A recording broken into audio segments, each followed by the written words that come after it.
Pero lahat ng bromeliad, sir, may tinik ba? Lahat ng bromeliads may tinik. Pero kung tatanggalin, sir, yung mga tinik? Ang arid and arods nagsimula sa bromeliads din. Hindi ho totoo yung lamok ah. Hello guys! Magandang buhay! Ayan, tayo po ay lalabas ngayon. Pupunta tayo ng arid and aroids. Ayan, titingnan po natin yung mga plants nila. Ikot-ikot lang tayo. Sama na po kayong pumasyal. Shout out po kay Sabrina Vela. Ayan ang ating plant nene. At syempre, Lola Vicky, naka-ready ka na po ba? Ayan, sana hindi nakaupo sa wheelchair, lakad-lakad lang po tayo. At kay Madam Purita, naku, pumasyal na po kayo dito at magugustuhan ninyo, marami po kayong mapipiling halaman. Ikot-ikot lang po, pasyal-pasyal lang. At tara, sama po kayo. Ayan guys, isasama natin. Ito yung pinakabata kong fan noon pa man. Kaya ito, isasama natin. Ayan, si Camilo Riz at si Carlos Alonso. Shout out! At syempre, hindi po mawawala ang kanilang wawaganda. Yan. Someday, makakapunta na din po kayo dito sa garden. Papasyal kayo kasi may maiikutan na sila dito. Kaya, ayan ha, Camilo Riz and Carlos Alonso. O, diba? Nakakalimutan ko yung mga pangalan kasi ang gaganda po ng mga pangalan. Ayan. Sana makatakbo-takbo kayo dito at maisama ko kayo sa ating vlog. Kasama syempre ang lolo at lola. Yan. Alis na tayo. Dito muna ang ating mga magagandang plants. Yan. Naku, napakaganda naman. Nakasama ko. Kinikilig ako. Biruin nyo, dumaan pa talaga dito. Yan. Iyan po yung treasure na hindi natin mabibili kahit saan. Hindi talaga. Ayan. Ito po yung tinetreasure ko sa pagiging vlogger ko. Ako din. Yan. Ako din. Yan si Ma'am Susan. Ako, I choose the vloggers. Kapag nagmamalasakit sila, like yung sa street, si Adrian. And then, slowly you introduce yourself, vlogger who ako, meron din akong garden. And, minsan po hindi ko sinasabi. You did well, no? Guys, ayan, nandito na po tayo sa arid and aroid. Sama lang po kayo, ikot-ikot lang tayo dito, titignan natin kung ano yung mga magaganda nilang plants dito, lalo na yung mga giant. Kaya pwede po kayong pumunta dito.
Ayan, kasama namin ang aming Yoyo. Happy na ang aming baby, basta makita si Yoyo. Guys, eto yung tree fern. Ayan. Kasi ako, sobrang in love na rin dyan sa tree fern na yan. Ayan po yung kanyang puno, mabalahibo. At ayan, mga nataas sila ng mataas, parang ano, mga ilang feet na rin yan, parang sintaas na ng bubong ng bahay, di ba? Oh. Ayan yung ano, maganda siya kapag kayong maraming dahon. Ano, mga healthy, nakakalamig sa bakuran.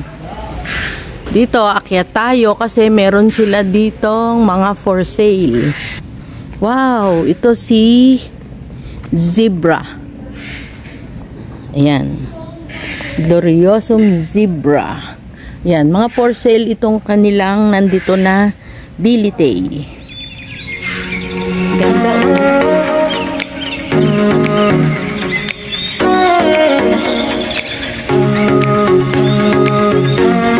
Meron ditong Poppy X Luxurian. Ayan po yung kanyang dahon, matigas. Tapos ito yung dito magka-overlap sila. Ayan. Tapos kita nyo naman yung kulay guys. Ayan, napakaganda po ng kulay niya kapag kayong ang dahon ay baby pa. Yung kaka-open lang.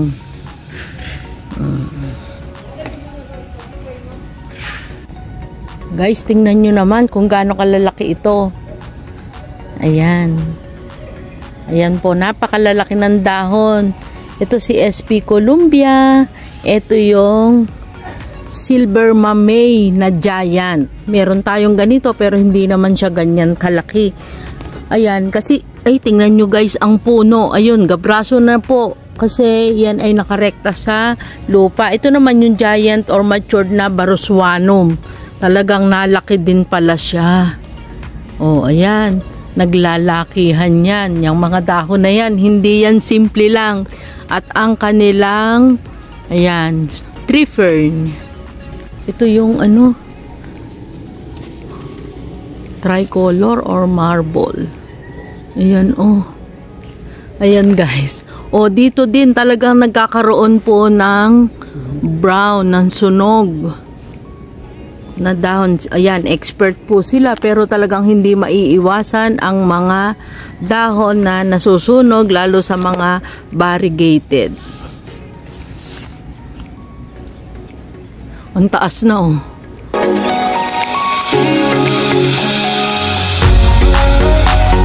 Oh guys, meron din sila ditong Angela. Yan, Philodendron Angela. Ayan po yung dahon niya. Ito magka-overlap to. Ayan. Si Philodendron Angela. Ayan po yung kanyang puno. Tingnan nyo naman parang galubid na yung kanyang aerial root. Ayan. Ito yung kanyang puno. Uy, natapkat na rin pala yan. Pero ito, malaki pa rin siya talaga. O, diba guys? O, para itong lilipad na ano, ang kanyang dahon. Ganda ni Angela. Philodendron Angela. Meron din ditong Olympiad na giant. Ayan. Pinakikita ko lang guys sa inyo. Ito po ay not for sale. Gusto ko lang makita ninyo. Kaya walang magsasabi na mahal kasi hindi po ito for sale.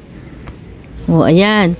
Ito yung ating si Potbelly. O, guys, napakaganda nito. Kung titingnan nyo yung kanyang dahon, para siyang rubber. Ayan. Ito ay matured na, ano kaya to? Ayan, laki ng dahon. Guys, isama ko na rin tong fern kasi fern pa din yan. Ang ganda po ng kanyang dahon. Ganda oh. Malalapad na. Ayan. Saglit lang po tayo dito. Ito yung Florida Beauty na ewan ko kung ano pa yung tawag kasi yung iba lobster. Ito more than lobster na siya. At ito yung kanyang bagong dahon na ang taas. Ayan. Dito nga tayo sa ilalim. O diba guys? Ganyan pala yan. O malapit na siyang mag full moon. Yung isa din parang half moon na nga yung isa. Yun o.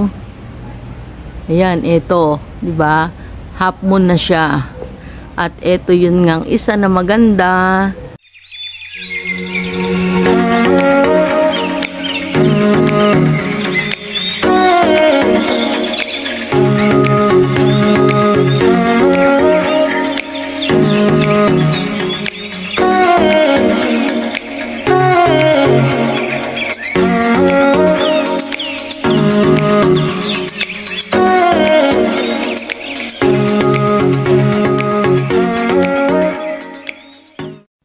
Dito na po muna tayo sa mga bromeliads. Ayan, ito po ay mga bagong dating. Isinama ko na sa vlog. Ayan, sila po ay nagla-live sa Thailand. Arid and Aroid International.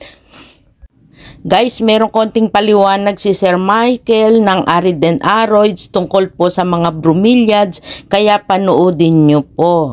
Kasi si Jasmine disposable. Yun. Yung pinakamahirap pa mga Brescia. Minsan umabot ng 50 to 60 years bago mamulaklak. Yung malalaki. Ito mga Neo, mabilis lang naman. Anong tawag sa kanila, sir? Yung yung klase na yan? Neo Regia. Neo Regia. Opo. Klase ng bromeliad, no?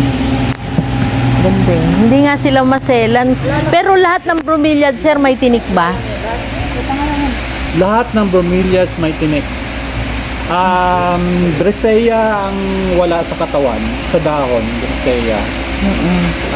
Neo, marami talagang tinik. Kasi halos lahat yung mga... Pero kung tatanggalin, sir, yung mga tinik, ayan, yung mga ganito. Hindi pwede. Oo, pangit po. Gugupitin. Iyon. Kasi yung mga minsan yung iba nakikita ko, parang sa agape, nilalagay itlog, yung mga dulo-dulo. Mahirap po ito kasi magkakaroon to ng ng rat. Pero galing nila, no? Iba't ibang klase. Opo. Pero dito po sa Arid, walang na ganyan. Walang Dati mga ma'am, ganyan. ang Arid and Arrows nagsimula sa bromeliads din. First collection ni Sir Boyet yan. Parang si Sir Boyet nasa lubong ko kanina, nahiya ako po ay bata pa, high school pa lang. Pag hawakan mo yan, dito kumakalsumot yan dito. Para ka naglalaslas. Oo nga po, no? Kailangan talaga maingat ka sa Hindi rin naman masarap pag nag-iingat. Kailangan may souvenir. May kalmot, kailangan, no? Pag sa bromeliad. Oo, kasi dati pag nagbebenta kami niyan, ma'am, dahil tang type to, nag-iipon ng tubig. Hindi ho totoo yung lamok, Hindi. Dito. Kasi nung nagka-dengue, pinapapatay nila yon. Wala po kaming ganyan. Kasi daw yung pinag-iistakan ng tubig, bahayan ng lamok. Hindi po nag-ano yan. Nagkakaroon ng kasalanan ng bromeliad. Namamatay po yung dyan, larvae. Masyadong malapot yung yan Parang naglalaway dun sa loob. Ngayon, naglulumot naman siya. Ngayon, nung lumot niya, sumasama dito. Ngayon, kaya kung mapapansin nyo, minsan ito, ayan. Yan po yung lumot niya, Yan po, yan ang lumot yun. niya. Yan sumasama, yan, Minsan, pag magsushow kami niyan dati, ma'am, ganda linis kasi. yan lahat. Paso, pati dahon, kailangan pagdating makintab, maganda. Kasi ako dati, hindi ako fan ng bromeliad. Pero nung makakita nga ako sa kanila, kasi iniisa-isa nila, ko ang ganda naman. Kaya lang, syempre, may presyo pa rin, di ba? Pero magaganda talaga. Dito sa atin ang Pagtagaytay, ang kulay niyan, ang pula, nagko-close hanggang, ang pula nagko-close hanggang paitim. Dahil sa lamig. Sa Maynila, ang pula nagko-close hanggang pa-orange. Intense. Kasi depende sa klima. Sa lamig, opo. Oo. Pero ang best na lugar para sa kanila, lamig. Lamig. Lamig, malamig. Kasi pag mas mainit, mas compact naman sila, maliliit. Dito sa atin, dahil malamig, pero maganda po. Malaki, dahil malamig, saka maganda kulay. Mas lumalaki halaman. Pero ang talaga nila, kasi sabi nila ang bromeliad pang outdoor. Talaga yung tama? Outdoor. Outdoor talaga. Outdoor po. Kasi yung sa amin, may net naman ako, pero masyado kasing manipis. Saan po kayo? Dito lang sa silang. Nasusunugan kayo? Nasusunog. Kailangan po medyo under canopy din. Konti lang. Konti lang. Ang iiwasan nyo po sa kanila, kaya nila morning sun. Ang afternoon sun ang mahirap sa kanila. Yun ang mahapdi na Kaya kailangan, yung location mo, kapag dating ng hapon na, may shade. May nagsishade na ng konti. Sir, ano yung ferning niyo dyan? Ayun, anong tawag doon? Yung malaki na yon? Yung mahaba ng lalaylay? Apo, yung nakalaylay. Peruvian ba yun? Hindi po. Iba pa. Kasi iba yung niya, may dot siya sa dahon no? Samya. Samya ba yan? Apo. Parang iba yata ang pagkasamya nito. Iba po. Yan, titingnan natin.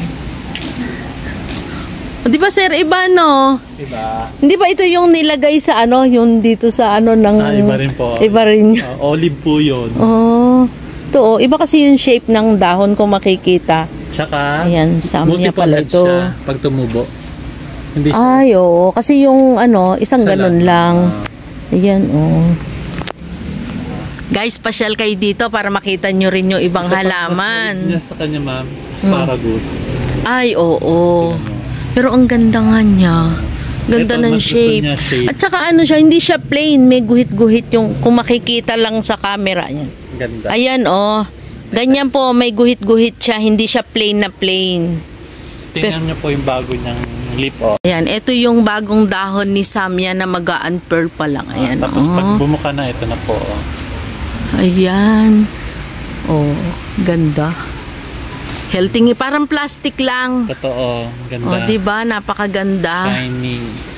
Pero para ito mapadami sa pamamagitan nito, sir, ayan, yung ugat niya. Hindi ko pa natatry. Gusto ko siyang i-separate by bulb. Oh. Kasi ito lang yung nakita ko dito. Walang iba. Kaya sa ganito. Insecticide po. Ayan. Sa dahon lang po ito, wala sa ugat, no? Wala po. Ayan guys, oh. Yung dahon. Yan. Kasi yung iba kung ano, yung Tycons ko nagkaroon din ng ganito. Opo. Nauubos yung dahon, med sisibol, magkakaganito, tatanggalin. Ayan, mate. Spray lang po ito na insecticide. Oh, ayan guys. Bilib na bilib ako dito sa ano nito, napakaganda ng dahon. And wala siyang tendrils. Ayan. Stolons pala, sorry. Ayan. Sir, ano yung stolon sa kaalaman naming lahat? Yung parang ugat niya na tumutubo into another plant. Wala po siyang ganun. Oo, wala. Parang ano din siya. Isang buong plant siya, paikot-ikot dyan. Ayan. Napakalap. Sir, ito lumalaylayan ng gaano kahaba? Sa island fern niya na. Oo, naka 4 meters kami dyan. Kaya lang, syempre. Depende sa paglalagyan ng taas. Oh, ayan. Ito po makikita ninyo. Pagpasok nyo pa lang doon sa bukana, meron na. Pero ito, dito sa may pinto, ayan. Oh, dito po yan nakalagay. May for sale na ganyan, sir. Meron po. Ayan, meron daw pong for sale. Mga magkano naman, sir? Nasa 5,000 pesos ang isang timba. Marami na yon, ano, sir? Pwede na yun, i-divide. Pero padamihin, i-divide na sa inyong kapitbahay. Kasi yon pag nilagay mo sa malaking pot, ano siya, mabilis din siyang lumago. Nagre-respond siya sa size ng pot. Okay. Kaya ito. Kaya ayan, ganyang kalaki kasi malaki yung lagayan niya. Actually, maliit na po ito para sa kanya. Tingnan niyo po kung gano'n na siya kapuno. Oo nga, kasi ano naman ang paglalagyan after niyan. Yan na yung pinakamalaki. May ilalaki pa po. Pero ano. So, every time na ita-transfer mo siya, mabilis lang, pupunuin niya agad. Ayan, si sir. Marami tayong gustong alamin tungkol dyan sa mga halaman dyan sa loob. Siyempre, si sir nagmimerienda. Sir, sa susunod uli, ano po? Salamat. Ayan. O, libre naman po ang pumasok dito, di ba? Pwede naman kahit sino. May mabibili din naman kayong souvenir. At hanapin nyo si Sir Michael para sa tips. Ayan. Dito lang po ito sa Tartaria. Ano, sir? Hoyo Road, Tartaria. Silang Cavite. Ayan. Masarap pong pumunta dito. Malamig. Ayan guys, puputulin muna po natin ang ating vlog. Marami pa po tayong dapat na malaman tungkol sa mga halaman dito sa Arid and Aroids. Ayan, marami pa po tayong dapat na malaman, matutunan sa pag-aalaga at iba't ibang klaseng halaman na meron sila. Pumasyal po kayo dito. Babalik po tayo para makatanong tayo kung ano pa yung mga dapat nating malaman na hindi natin alam. Ayan guys, punta lang po kayo, Hoyo Road, Silang Cavite. Ayan, Hoyo Road, Tartaria, Silang Cavite po yan.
guys, simpleng ano lang po. At tayo ay uuwi na.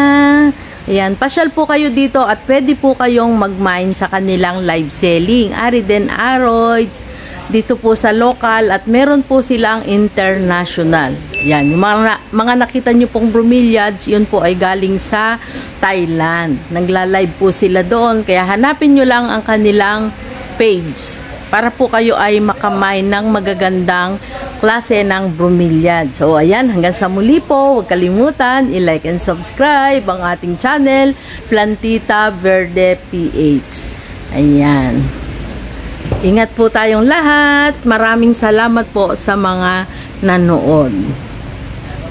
Bye!